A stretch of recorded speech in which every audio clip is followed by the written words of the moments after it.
that, all right, you realize, let's say the assemblage point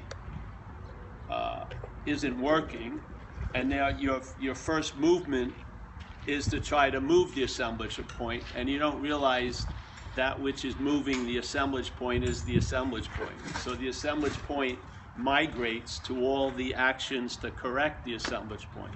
So you can't get, so in recovery, is it on? Yeah. Oh, A little too close. oh yeah.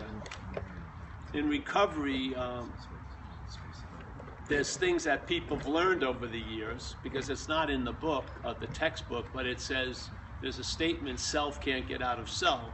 So it became an observational idea based on people who were trying to get out of self. They've been trying to get out of self, and they ran into a predicament, which is self can't get out of self. So if you're identified as the problem, in a way, therefore the problem can't get out of the problem. That's more of the problem. So, and most people that enter spirituality or recovery are unaware of that. We're unaware that we are the obscuring agent. Yeah, we're aware that there's something obscuring something, because even like when we were young, I keep going back to it. We used to hear when I was in first grade, Catholic school, like once a week, they'd go over the attributes of God. And there was three, that it's omniscient, it's all knowing, omnipotent, all powerful, and omnipresent everywhere. And then as a little kid, you'd be wondering, why am I not running into it then if it's everywhere? You would think you would run into it because you obviously are in everywhere. You've already met the qualification. Why am I not, rubbing shoulders with this God, whatever? Unbeknownst that we may be that God, yeah? Yeah, exactly. That's the sort of a dilemma. So if you're using what you're looking for to look for it, that's the blindness to you are what's looking. Yeah. So this little thing I felt when I came into, when you went through the circuit of first meditations, maybe you weren't a devotional type, I wasn't a devotional type, so the worshiping of a master or a Godhead didn't work for me. I didn't feel it. So I was more into meditation, yes, trying to understand and to basically, like in old Zen, they would say I was busy polishing the mirror, yeah, without, unbeknownst to me, that what I saw in it was my big head polishing the mirror. So the polishing of the mirror, I did not know it was reinforcing the idea that the mirror was cloudy, which it isn't, yes? Yeah, so, because I'm the mirror polishing the mirror, so that's the hilarity of it. But it's not hilarious when it first hits you, because it's a rude awakening. So, in a way, you look at what, and then of course it's beautiful in a lot of ways, because what can a failed system show you? It can show you it's failed. It's beautiful.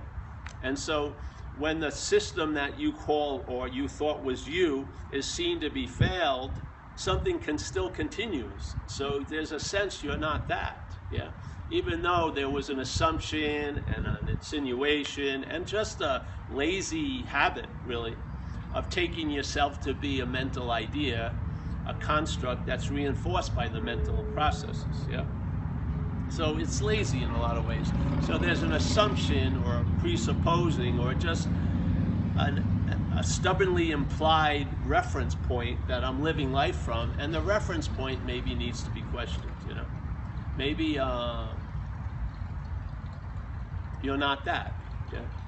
And it's not like you're not that in an angry, I'm not that, because that denial doesn't work, but it's more of a negation. So you go into a lot of spirituality. For me, it was the meditative thing. I was with the guru early when I was young. That was very disappointing in my experience, and it was amazing because I had never been introduced to spirituality in this life, but when I was, I had thousands of ideas about it, just kept coming through, like how I should be, how the guru should. I mean, it was where did I pick these things up? I don't believe you pick them up. I think they're latently there, and if you hit the right key on the keyboard, the shit downloads, really. And then there's a calling it yours, and you're like wondering, you know, the guru doing cocaine and going out with a stewardess was confusing to me. Yeah, he was having more fun than I was. And then when I got closer to the inner circle, they were all fucking partying, and it was very weird. And I was a very, you know, meditating all day. And just, oh, Jesus, I'm losing out here. Something's off. So, and he was presented as the Lord of the Universe, and I didn't like the Lord of the Universe. So that made me a lot of shit in my head, you know. Who wouldn't like the Lord of the Universe? Something's very inherently wrong with me. So I was confused where I just wanted to go, but there would be like I wouldn't let myself go because what happens if I go? What happens to someone who leaves the Lord of the Universe? You know, my head was imagining it, so I just like, it was like that old Clash song, should I stay or should I go? I just wouldn't do it for a couple of years. It was really frustrating. Finally, there was a big acting out, and that's how I needed to do it. I just went back to getting loaded again. You know, and so that created a whole other thing. And then when I came to recovery, I tried to go back to the same methodologies that seemed to have worked. So but I didn't want the guru thing, so I started looking at the Zen and Buddhism and stuff, and started practicing a lot of different vipassanas, and all the while using what I am to find what I am. Yeah.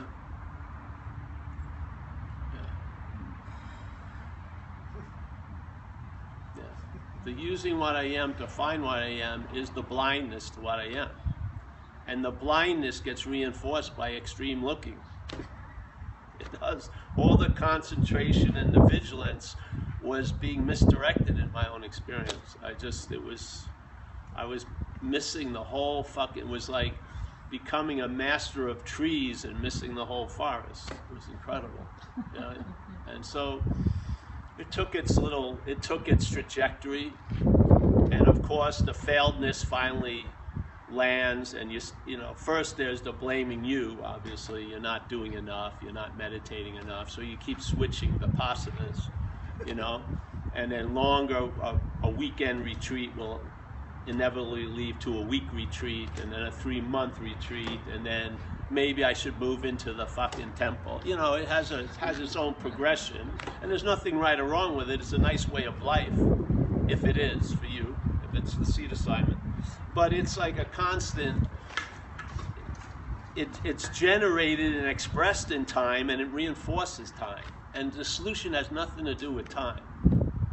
It's not like a fine aged wine. It isn't. It's a sudden rush. It's like an intervention vertically at all times. So it's not sort of like something that cures and this like that. Your expression of it can here in time, but it's not of time. Yeah. So the idea of thought and effort doesn't apply to it because it doesn't demonstrate any thought or effort being what it is, which is awake. It's awareness. Yeah. And so it would seem to be absurd to awareness to want to become aware, you know. It's just, I would think. But it seems like a noble endeavor if you're not taking yourself to be awareness. If there's an assumption you're something else that maybe can become aware or has some kind of access of awareness, but it's more like a cable company. You could run out at any moment if you don't pay your bills, like meditating every day, doing all this shit. Yeah, so basically, that which you're not is playing God around God all day, to me. And that's the biggest non-spoken step to me in AA is quit playing God. So why not recognize what's playing God and see it's not you? Yeah, if you're identified with that which is playing God, which is the head, the narration going on. The narration, it's like the corraler of all the thoughts and the feelings and giving them meaning. It's sort of like, you know, a shepherd of thoughts and feelings and perceptions, and it produces a herd of assumption, you know, and then you just believe you're all this shit. And then from there, there's such an irritable restlessness and discontent that's always ready to be triggered by any kind of misperception. Like you may be totally okay, but one thought that you may not be okay next week just ruins your fucking parade. So it's fucking, everything is so fragile, and it seems to be completely based on you. It's like you find yourself on a very thin high wire, and you have to, it's like, wait, it's all you. The spotlight never goes and sees everything. It's all about you trying to see everything. Yeah? It's just all focused. And all the looking this way is just amplifying what's looking, who's looking. Because I've seen it all. I've seen this whole thing. It's not personal. It's been warned about. Tons of masters warn us about it. Yeah. Huang Po, a great Zen master from Chinese, not the Japanese Zen, Chinese Zen, the old Zen, which was very relaxed. They weren't fucking meditating 2 weeks and shit like that. They were roaming around, checking things out. You know, when they sat in caves, they didn't sit and look at a wall. They sat in the mouth of it and looked at the day occur, you know, over the canyon. They weren't staring at a wall a foot away from them. They were just checking things out. That's relaxed awareness. You know, they weren't having to go anywhere. They are the awareness. They had gotten very clear about what they're not. Yeah, and they realized, Jesus, this vehicle, this isn't going to where I want to go, because it's all about going and arriving and gone, gone, gone, and that can't be applied to what you already are, like that famous yogic mantra. It's in Erica's in yoga in Philly. It says, gone, gone, gone to the other shore, and the other shore in Buddhism means, you know, weightless, whatever. Gone, gone, gone to the other shore, on arriving at the other shore, on having never left. Yeah. I mean, what the hell is that saying? So gone, gone, gone. So this is what happens. First it starts out as, there's another shore, and then the first gone, the first going, and then more going, and then it could go gone, gone, gone, gone, gone, gone, gone, gone, gone, gone, gone, gone, gone. And then at that point, after you've invested all this going from the other shore, you're going to make the other shore something fucking really special, because it's going to really be a bummer if you arrive there and it tells you you've never left. What was all the fucking spiritual budgeting? Spend tons of fucking money to arrive at where I am. The head's not into that. The head's gonna go, whoa, the other shore is fucking unbelievable. And so I know you haven't been there yet. You should fucking arrive. Go, start going, because there's a huge investment. Who wants to look like an idiot? You know what I mean? Jesus Christ. So you arrive at the other shore. Let's change the scene. Oh, I'm feeling so much different. No, you're not. You're not that feeling that different. And if it is, it lasts for a day or two. People are calling me up. They're enlightened. Then their boyfriend breaks up. They're fucking drunk again. You know what I mean? It's all tenuous at best. Yeah, it's all conditional, circumstantial. You can be really clear in a very enclosed environment. Yeah, you can. Now get out. Who goes to a retreat in Hoboken? Fucking New Jersey. No one. Fucking go down to Hoboken. Go to fucking Newark. Spend 10 days there. You'll be right up against it. Not fucking Costa Rica kayaking, foot massage. Oh, I'm on a spiritual retreat. You're on a vacation. But it gives you some kind of merit. You know what I mean? It's all playing God. Yeah, so Huang Po says, very simply, whatever can be perceived can't be perceived.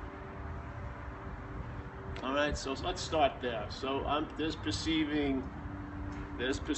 So this that can be perceived cannot be that which is perceiving. So let's just get that clear. You know, it'll save a lot of trouble of constant explaining. So whatever can be perceived cannot be perceiving. So there seems to be perceiving occurring, yeah? And that perceiving is sort of attributed to the perceived. So it feels like I'm the one who's perceiving. Yeah, this is the whole narrative of selfing. Yeah, is the perceived gets mixed up with the perceiving.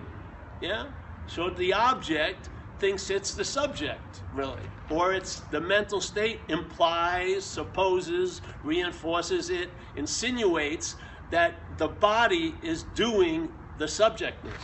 So that the perceiving is an attribute of the body. So I, as the body, is what's perceiving. And you can see it with the experience of consciousness in contact. Seeing, hearing, feeling, tasting, touching, when they're mentally noted, they're used to imply the seer, the hearer, the feeler, the taster, the toucher, which is attributed to the body. You don't need to study 8 years. Look at that. That's the basic fundamental mathematics, yeah? The subjectness, which is undeniable, there's onness. It's not demonstrating any thought or effort. I am not trying to see. They're seeing, yeah? Most of the day, I'm trying not to see a lot of shit. There was a few of you I didn't want to see today. So I wasn't successful because the seeing is going on, and the seeing is before me as the seer. It is. The seer is derived by the claiming of the seeing. Did you know that? That's how it happens. The seeing's what? Did you know this? The seeing is being claimed by the mental state to imply the seer. And then the seer suddenly, magically, is seen as the subject. Yeah, I'm doing the seeing. Give me a freaking break. Well, your whole day, your basic experience of your day denies that assumption. It's a complete negation. That which comes after is after. The seer comes from the claiming of the seeing. Without seeing, there is no seer. There could be no seer derived without seeing. Yet, we have the seer first, and the seeing is an attribute I'm doing. Why would you want to study advanced shit? Just see the basic equation. It's off. The primary number is 0, not 1. The primary number is, this is a verb of mathematics. There's seeing, hearing, feeling, tasting, touching, thinking. There's verbing completely going on. Then the mental state, confronted with the verbing, goes, hey, that seeing implies there must be a seer. The doing, someone did it. And so suddenly, all the claiming of what's happening is used to imply there's a one it's happening to.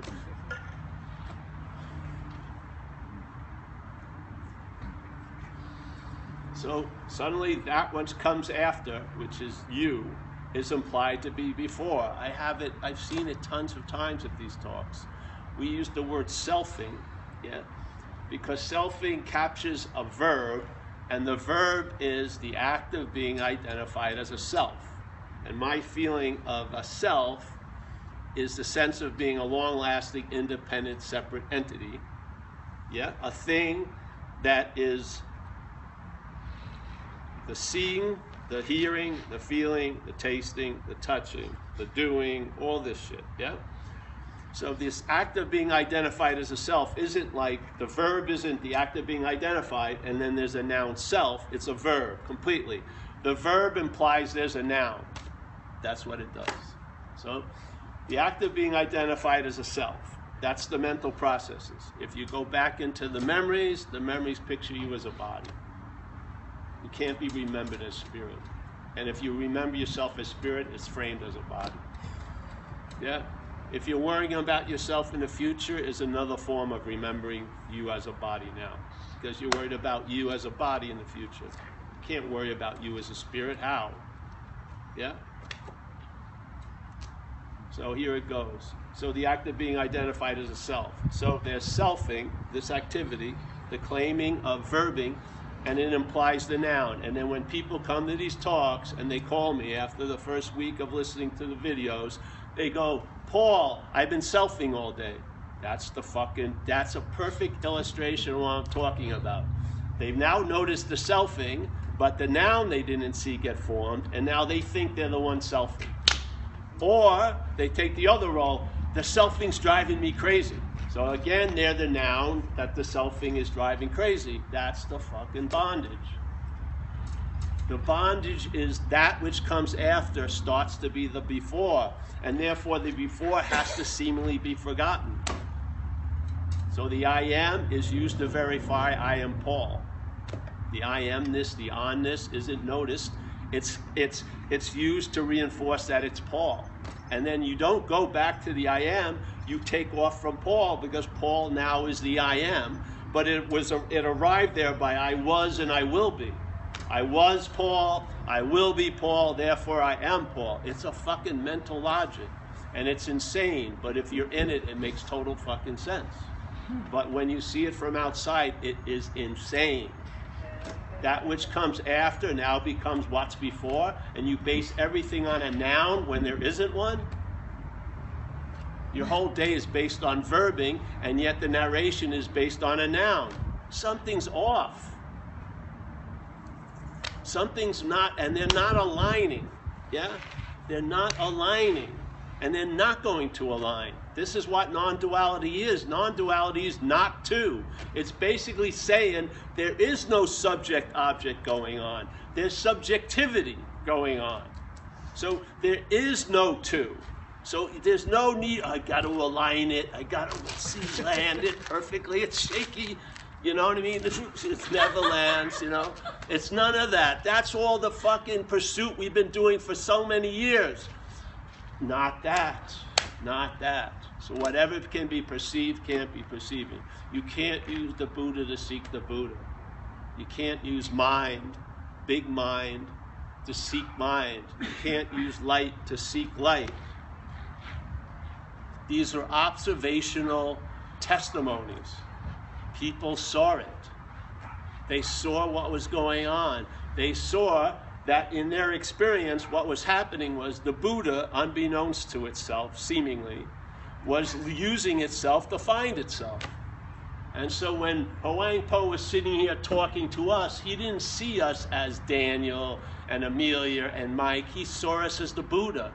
The message was trying not to get to Daniel, but through Daniel. To get through Daniel and hit the Buddha. And so the Buddha would see, hey, I'm not that. Instead of trying to spend day after day trying to convince Daniel that it's the Buddha, you don't need to spend any time doing that. Just talk to the Buddha about Daniel. Stop fucking wasting time talking to Daniel about the Buddha. It doesn't go anywhere. It doesn't go, it'll go places, it doesn't go anywhere. Yeah? So now we're talking not to you, and it's not from this. It's talking to the Buddha about you, instead of talking to you about the Buddha. It's just a simple little shift, yeah? Instead of instead of what you're not, looking for what you are, we're going to see from what we are that which we're not looking for what we are. Yeah? So instead of looking for what we are from what we're not, we're going to see what we're not from what we are. They're both possibilities. One is in time, which is you looking for what you are as what you're not, and the other is timeless, which is what you are seeing what you're not, looking for what it is. They're both here. Then one doesn't mean the other isn't available. One is an activity in time, which will continue, and one is seeing in timelessness. Yeah? You don't have to fucking merge them. You don't. There's no battle. This doesn't have to be included to make everything fucking seamless. Everything is seamless. The seamlessness of this place is the stitching goes two ways. It's duality. Yes? Stitches two different ways. There's time, and then there's timelessness. Yeah? As Jesus says, you're in this world. Let's say the world is of time, separation, things, ability to be hurt, ability to be the source of all love and feel unloved and all this shit. And yet, it says, you're in this world, but you're not of this world. So what is the of? Not time, no separation, no thingness, no duality. So, yeah, all right. So I am of the of. Why am I looking for it in the in?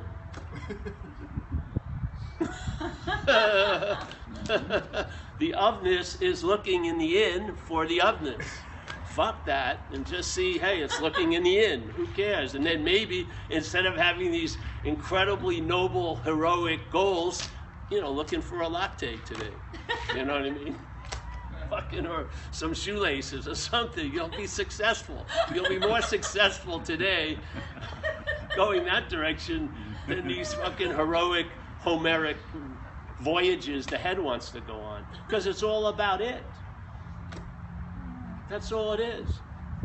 It's capturing the reflection of what we are and reflecting it on or as what we're not. It's insane. So I didn't feel it was being addressed clearly. I went to satsangs, I didn't hear it emphasized. And so, like Ramana, in a lot of his writings, a famous man named Ramana Maharshi, he had a very clear teaching, and a lot of people who had seen him would write about it. And so in his writings, he would predicate this idea as the problem or the greatest mystery. So he gave it some relevance, and he would say, there's a presupposing, and the word pre is perfect, there's a presupposing of a non-existent thing, which would be the body without animation, yes? So there's a presupposing of a non-existent thing of what, really? That it's existing, you know? So there's a presupposing of a non-existent thing that wants to get salvation, sounds pretty good, for the non-existent thing. Well, there you go. That's where it goes a little bit off the rails, right? So, because if you see the salvation is from the non-existent thing, then the salvation is inherently available because the thing that would block you from it doesn't exist. So you don't have to return every year to make sure it's vanquished because there was nothing to kill. So you see it as the non-existent thing, thinging around. So, all right. There's a presupposing a non-existent thing wanting to get salvation for the non-existent thing. So he goes, if this is basically the condition, your spiritual practices themselves, this is a good one, really good one. Yeah. Hold on to those beads. Hold on to those beads. Your spiritual practices themselves are reinforcing the non-existent thing. How can they destroy it? And then he would go into his methodology, what he felt like. If you can't sort of get it, he supposedly sat in a lot of silence and no one was getting it. So he brought back a thing that was in the Vedas called Who Am I? Actually more from whence we come, because he believed everything comes from what we are anyway. So just follow it back and you'll arrive at where you already are. And he says if you can't do that, then he would recommend surrender. Yeah, surrender to a power greater than you, which is the AA way, really. And in that, you know, instead of, if you say thy will be done, after a little bit of time, observation will be thy will is done. You'll see a new working system here of relying on something greater than you that can do for you what you can't do for yourself, and that just promotes honor and gratitude, really, because you see, hey, you're very clear you had nothing to do with it, but the results are really beneficial to you and others. So you're like, all you can do is take the posture of gratitude and honor it. Right? So he would basically go that way. I don't even want to go anywhere. I just want to see if the presupposing is of time, it means before, right? So there's the supposing that comes after that you're the thinker, the doer, the feeler. That's presupposed to be before. That's the trick. And we fall for it because we're conditioned as this to think time is linear. We do. We believe there's something called the past, there's now, and it's inexorably moving to a future. The mental state doesn't play that game. It uses what comes after to be implied to be before. And it fools us because we can't imagine, how could something that comes after be the doer of that which came before? Exactly. It can't. So you see it, it's sort of like, you know, looking up the skirt, you know, fucking, it's whatever. It's not what you thought it was. You say, you know what I mean? You finally see it for what it is and it ain't. Now, I don't know what will happen. I think you'll find out. But it sure put a stop to a lot of stuff in my life. Yeah, really. And, you know, you have a couple of settings, you know. One aperture is looking, which is a blindness to seeing, really. When this is focused in time, looking, you're blind to seeing. Or the panoramic view, which I like a lot better. In Dzogchen, they would call it relaxed awareness or whatever, you know? I like that a lot better. So you're just, your whole base isn't like on gone, gone, gone, or the shore that you're on hoping to get to the other shore. It's on having never left. You're at that point of, on having never left, basically, what's the problem? All the problem is you know, you're wanting to arrive at where you can't arrive at because you are already there. So the relief is when you realize that, and you realize this vehicle can't get it. It's not programmed. It isn't. This vehicle isn't a chariot of the gods. It's not going anywhere. Yeah? It's a formation, it's a formatted programming that doesn't have the ability to embrace what it's looking for because it is what's looking. Yeah? It doesn't notice it. It's sort of like if the clone would hear a complete description of being a clone, yeah? But that description would be captured by the human programming. The clone as the human would be so totally bummed out to find out it's a clone. Maybe the clone finding out it's a clone would make a lot of sense. Oh, fuck, and that explains everything. Yeah? But the programming is that it's human, so the programming catches the message and neuters it. Yeah? And so it's really weird, because if we're in this position Ramana talked about, which is reality, wanting to attain reality, which is insane, all right? So let's say we are in that. And after a while, we're realizing, you don't realize that here's reality, and here's reality, and reality's arms holding reality. You're never gonna cut the distance. It doesn't matter where you go, it's still gonna be arm's length away. You know? But here, reality wanting to attain reality, sooner or later it's gonna see there's an obscuring agent, something's fucking blocking my way, and it's probably gonna pin it on ego or you, really. And so now the system is confronted with the thing. For me to attain reality, I've got to be destroyed. Now its race to the finish line is going to slow down terribly. It's not going to want to find reality, because reality means I'm going to have to be destroyed. It's not going to rush ahead in the spiritual path. It's going to meander quite a lot, because why would it want to end there when it would end there? So just so you're not that. Your reality. Looking for reality. Oh, thanks for the correction. All right, now I can look for lattes, pairs of pants, and I feel much more successful Saturday. But this Saturday must be working toward a bigger... No, it doesn't. It's just like an Etch-a-Sketch. Well, every day just gets shook up. Another one, lines happen. They're not leading anywhere, are they? How can you lead?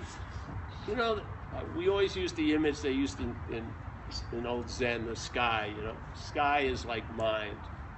Everything is allowed to appear in the sky, but nothing affects the sky.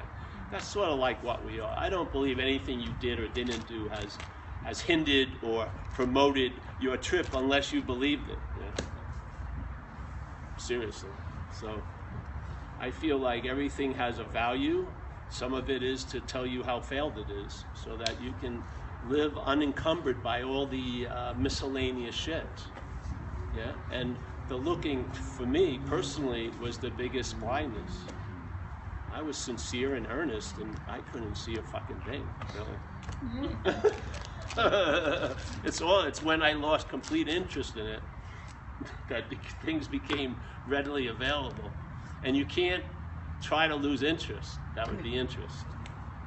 So you can't use the system to get out of the system. Just see you're not the system. In AA, see you're not self. Yeah? And then the experience will be much clearly narrated, which is alcoholism has you. You don't have alcoholism. Alcoholism has you. The host doesn't have the parasite has the host. Fucking at least get it clear. Put the horse in front of the cart.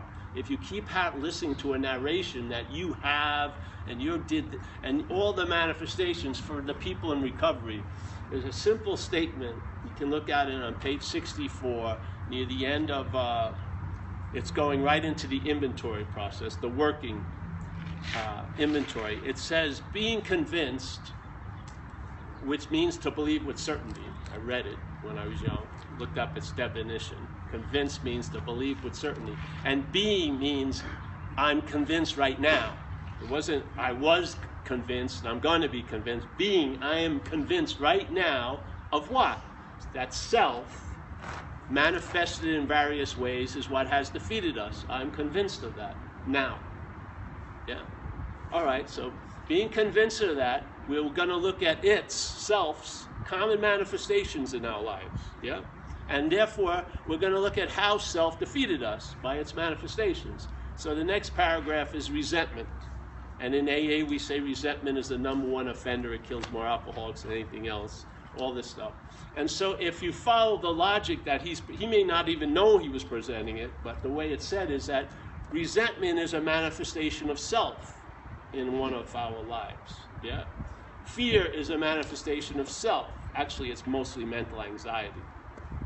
Yeah? Acting out in the pursuit of what you want when you actually didn't even want it. All my acting out sexually was about getting self-esteem, and very little to do with sex. All this shit. So there's acting out to get what you think you want or need, yeah? And you almost do anything to do that, yeah? These are manifestations of self in my life. Then this is what blows my mind. Then why are you calling them yours? Why are you calling them my resentments and my fears if they're not your manifestations? They're the parasite's manifestations through the host, and the host is identified as the parasite because he's calling the parasite's manifestations its own. That's the bondage of self. That's the fucking root of the disease in AA. It's the act of being identified as what you're not. And therefore, you'll die for it to be right, for the parasite. Fuck. You fight, you argue with people from the parasite's point of view. And every time you meet it inside of all your little thing, you call it me. How are you going to be free from that as that? That's the whole point of self can't get out of self. The parasite can't get out of the parasite. You've got to see you're not the parasite. Yeah? And how are you seeing yourself as the parasite without knowing it is being in the act of being identified? That's what we're in, seemingly. Or that's what the head is in. And if you're relying on the head, you completely, seemingly, will feel like you're in it. Yeah? You're not. You never were. You never will be. But it will seem to be true. It will be appearing to be true to you, just like the Course would say. Yeah? Everything is seemingly so. Everything is appearing to be true or false. We are the dreaming of the dreaming. Yes? We forget that we're dreaming by being identified as the dreamt. And when we forget that we're dreaming and we're identified as the dreamt, everything we're dreaming has the power to affect the dreamt. That's the fucking diagram of a life in the bondage of self, day at a time. So see what you're not and you'll find out what you are. Instead of trying to see what you are and all you do is find out what you're not all fucking day. Find out, see what you're not and you'll find out what you are. Yeah. And you will be what you've been looking for, and therefore your looking will severely diminish, or at least be misdirected to things you can actually find.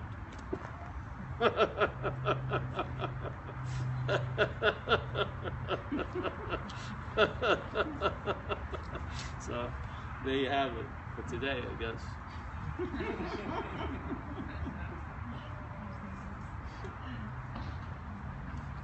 It's the same message every day, every time. You're just going to say it in a lot of different ways.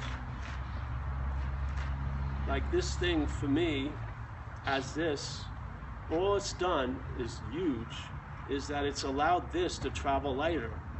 And the history of this was incapable of traveling lighter.